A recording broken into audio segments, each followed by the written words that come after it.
Now the next few videos have to deal with web apps as well, but instead of looking at subdomains, we're going to look at what a website is built with.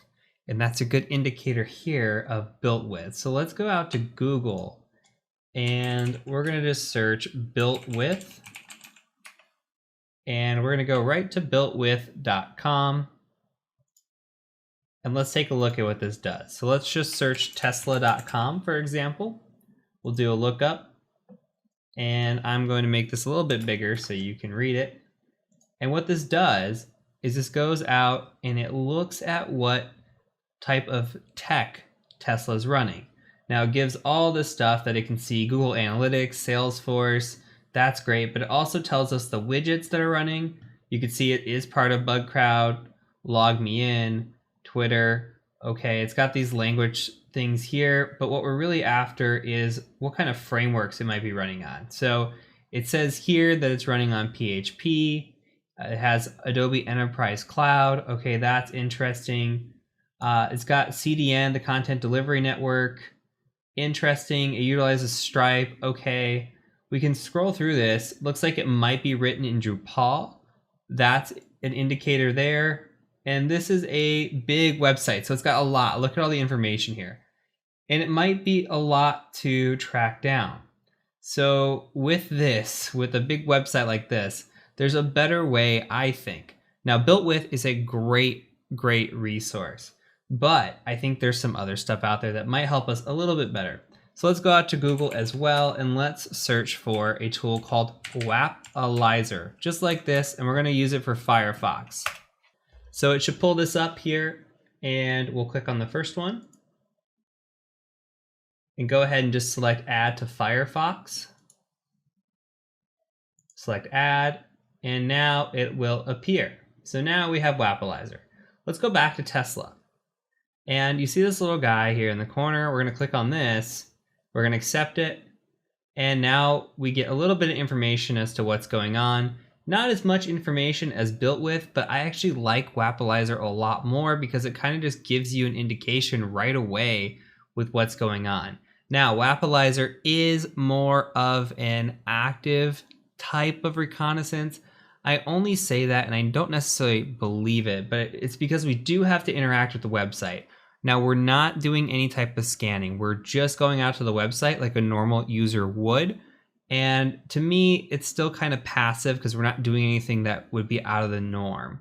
So here we can see the content management system is running on Drupal. We can see the programming language is running PHP. Those are both identified with BuiltWith as well. Now, why is this important, you're telling me? Well, it's important because if we know that it's running with PHP or Drupal, there might be a vulnerability within those. A lot of times when we have this, let's see if we go to this website, you can see PHP is running, we get a lot of things, and we get version numbers. So look at the Wapalyzer website. You see that it's running on an operating system of Ubuntu. It's got a programming language of PHP. The web server is Nginx with 1.14.0 version number. Okay, it can tell that it's running on Amazon Web Services as a platform. It's got all kinds of information here. It's got the payment processing. It's running Google Analytics. So see the type of information that can come through. A lot of times you'll see things like jQuery and other type of libraries here, and the version numbers as well.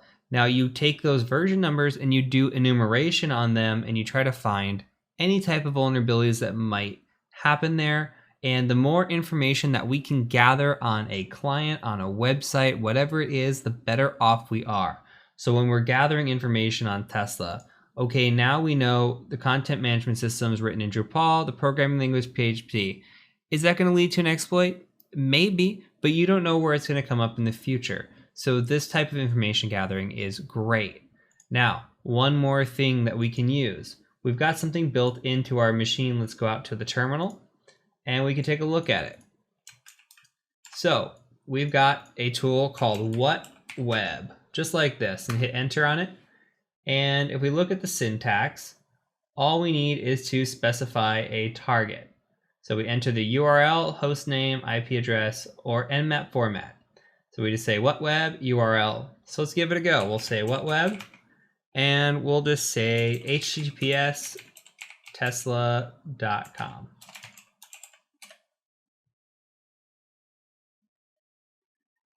And it is a redirect, so it might not pull down everything for us here. So it did pull down an IP address. It gave us a redirect. I don't know if there is a follow redirection option here. But what we'll do is we will just say something instead. We'll say like tesla.com instead of 443 and see if that does anything different. And it didn't. So it does give us some information in here. It's not as pretty of a layout, but it is a tool that is built into Kali Linux for us. So look, we can pull down Drupal 8. We didn't know what kind of Drupal it was running on. Now we know it's Drupal 8. We see that it's running PHP 7.3.7.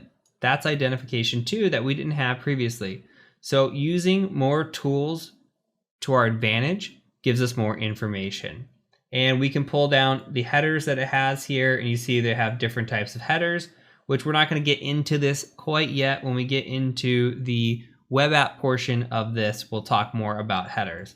But this is just yet another thing that we need to look at, and we pulled down an IP address as well. So a little bit more information that we can gather here and just keep going from this. So that is it. Utilize the resources around you to gather information. We could utilize resources that go out and scan a specific web page like this. We can go and utilize a resource such as Wappleizer that you just visit the web page and you can see what's running on there, or a website like builtwith.com where we just don't even navigate to the website. We just type it in and it does all the work for us. And we can pull down all this information, which is by far the most information out of these three tools. So utilize all the resources available to you, and you will have much advantages when it comes to pen testing and your enumeration skills. So that's it for this video. I'll catch you over in the next one.